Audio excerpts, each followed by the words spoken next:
Welcome back to Let's Play Mega Man 4. We're going to go after Skullman. Probably the most intimidating sounding boss of the bunch here. And I always liked his stage music a lot. Ever since I first heard it in, actually, the Game Boy Mega Man 3, which is the only Game Boy Mega Man game that I own or have ever played, as of yet at least. I actually played that game before this one, because the only game... and I was never good enough to beat any of the NES Mega Man games when I was younger, before the NES died.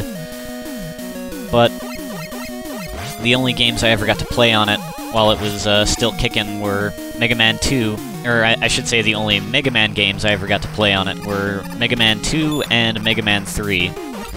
So I never played this game all the way until, like, the Mega Man Anniversary Collection thing came out for the GameCube and the PS2 and stuff. But long before then, I would hear this music on the Game Boy version of Mega Man 3, and I really liked it.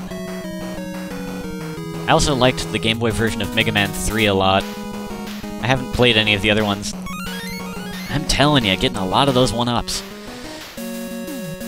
I haven't played any of the other Game Boy Mega Man games yet. I really should get around to that, but I have heard that 3 is kind of regarded as the first genuinely good one. Won't know how much truth there is to that till I get to play it for myself, though. But anyway, I'm just rambling about things that have nothing to do with the video, but then again, I didn't have much to say anyway, so no matter. Want to use a balloon here. I'm sure you can make that jump without it, but it's much safer to just use the balloon. And then you can get down here and get this E-Tank, which is always nice. Having E-Tanks in a Mega Man game is always handy. I'm gonna use the balloon on the return trip, too. You can kinda land on it and kinda get stuck partway in the ceiling. It's a little glitchy to use it there, but hey, it works in... How many lives do I have? I have 9 lives. Wow. Well, I think that pretty much settles it. I don't think I'm going to be using a continue anytime during this game. That's kind of nice. I almost didn't make that jump.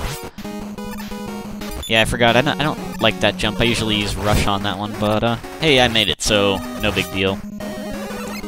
That path that we could have taken before, by the way, when I just kept climbing the ladder, that just leads to a dead end, so no use going that way.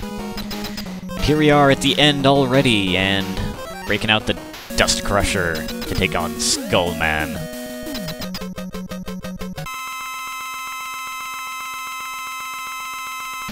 Could that be any more annoying?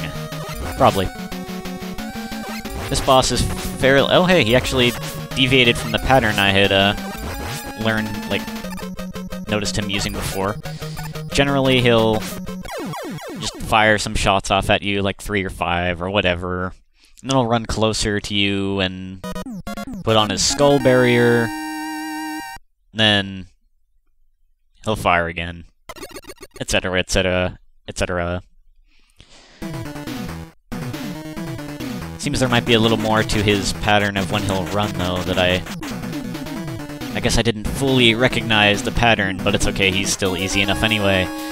And now we've got this game's barrier weapon, which we'll use next time when I take on Dive Man. See you then.